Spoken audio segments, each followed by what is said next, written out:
आज के इस वीडियो में क्लास 12 के रसायन विज्ञान में महत्वपूर्ण प्रश्नों के बारे में समझेंगे और यह महत्वपूर्ण प्रश्न हर साल के पेपर में पूछा जाता है। तो प्रश्न क्या है? अभिक्रिया का दर समझाइए। अभिक्रिया के दर को जो है समझाना है।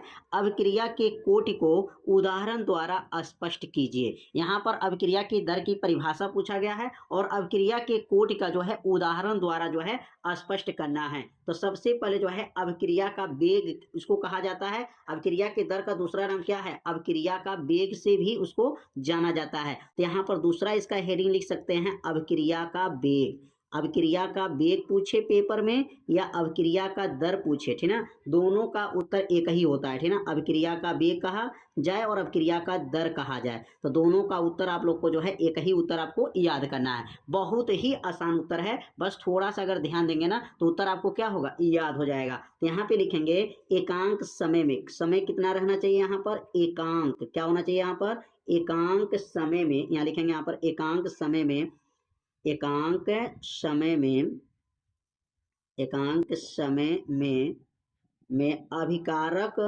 एकांक समय में अभिकारक, एकांक समय में क्या लिखेंगे यहाँ पर, अभिकारक और उत्पाद, उत्पाद, अभिकारक और उत्पाद की सांद्रता, उत्पाद की जो है सांद्रता, सांद्रता, सांद्रता में होने वाले, में होने वाले, में होने वाले, होने वाला लिख सकते हैं, होने वाला परिवर्तन, होने वाला परिवर्तन को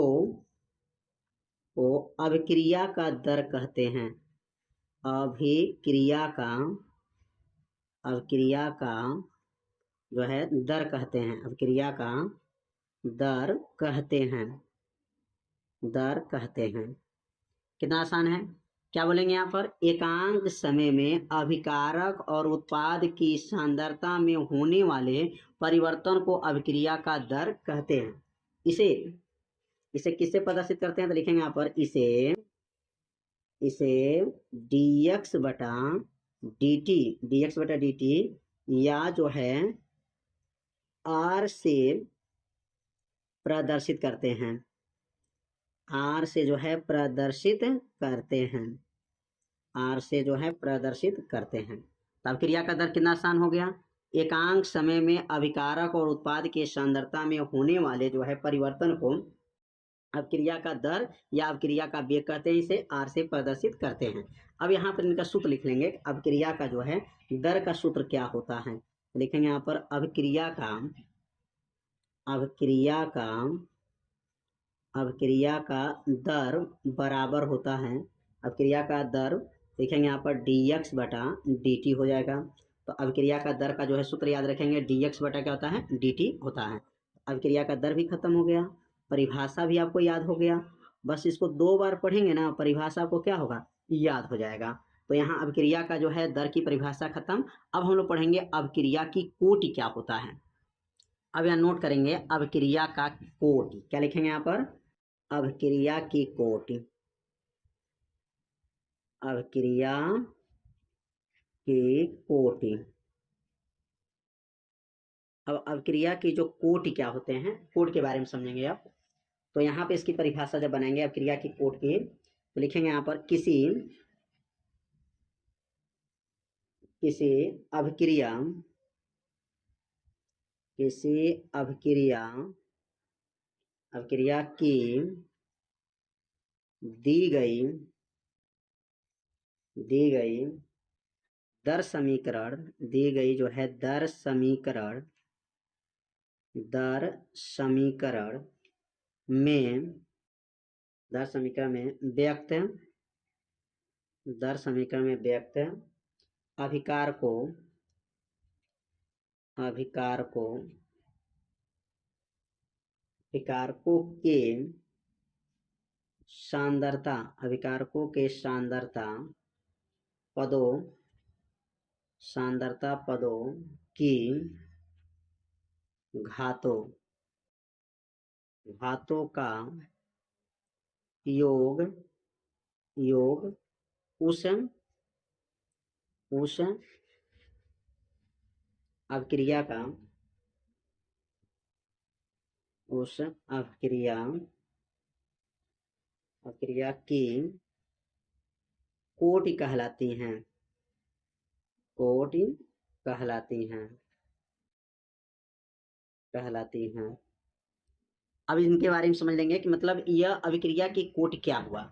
मतलब यहाँ पर जो है अगर यन ए, अगर एक कोई अभिक्रिया है यन ए प्लस यम बी, अब इसको गर्म करेंगे तो यहाँ बनेगा एक्स सी, मान लेते हैं एक्स सी प्लस, और यहाँ बनेगा वाई टी बनेगा।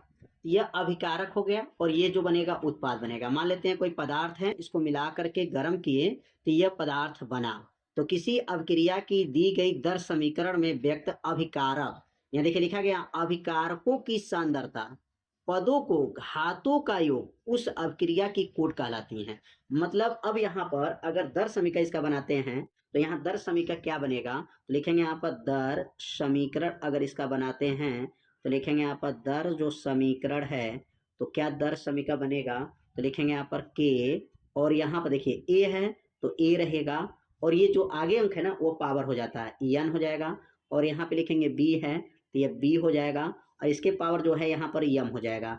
यह जो घात के रूप में चला जाता है, यन और यम जो है घात के रूप में चला जाएगा। और अभिक्रिया की अगर कोट निकालते हैं तो यहाँ पे लिखेंगे अभिक्रिया की कोटि, यहाँ लिख देंगे आपका अभिक्रिया की कोटि। तो अगर अभिक्रिया की कोट इसकी गणना करेंगे तो अभिक्रिया की कोट कैसे निकलेगा, तो ऊपर जितना ये घात दिया गया है, पावर क्या है यन है और यम है, तो यन प्लस यम ये दोनों घात का योग कर देना तो अभिक्रिया का जो है कोट निकल जाता है। तो यहाँ अभिक्रिया की कोट जो है निकल गया। और अभिक्रिया की कोट जो है परिभाषा कैसे लिखेंगे, अब एक बार परिभाषा को समझ लेते हैं। क्या बताया गया, किसी अभिक्रिया की दी गई दर समीकरण, ये दी गई दर समीकरण है और उसमें अभिकारक, देखिए उत्पाद से मतलब नहीं है, अभिकारकों की बात करना है, अभिकारकों के सांद्रता पदों, अभिकारकों को जो सांद्रता पदों की घातों, जो घात बनेगा यहाँ घातों के योग उस अभिक्रिया की क्या कहलाती हैं, कोटि कहलाती हैं। तो अभिक्रिया की कोट क्या बनेगा, एन प्लस एम कहाँ से आया, एन, यहाँ का दोनों को जो आगे की जो संख्या रहेगा ना यही जो है अभिक्रिया की कोटि माना जाता है। दोनों को जोड़ दिया जाए, पहला संख्या और दूसरा संख्या, अगर मान लीजिए और संख्या भी रहता ना, तीन रहता है या तीन पदार्थ रहता तो जितना ये पावर रहेगा आगे वाला जो संख्या देख रहे हैं उसी का योग कर दें तो अभिक्रिया की क्या जाएगा, कोटि का मान निकल जाता है। तो उम्मीद करते हैं इसमें दो प्रश्न आप लोगों को अच्छे से समझ में आ गया होगा कि अभिक्रिया की दर और अभिक्रिया की कोटि से आप क्या समझते हैं। दोनों प्रश्न जो है आप लोग अच्छे से समझ गए हैं। तो आज का यह वीडियो कैसा लगा एक बार जरूर कमेंट कीजिएगा, वीडियो को लाइक कर दीजिएगा, और चैनल पे यदि आप पहली बार आए होंगे तो चैनल को सब्सक्राइब जरूर कर लीजिएगा। मिलते हैं अब अगले भाग में, तब तक के लिए जय हिंद जय भारत।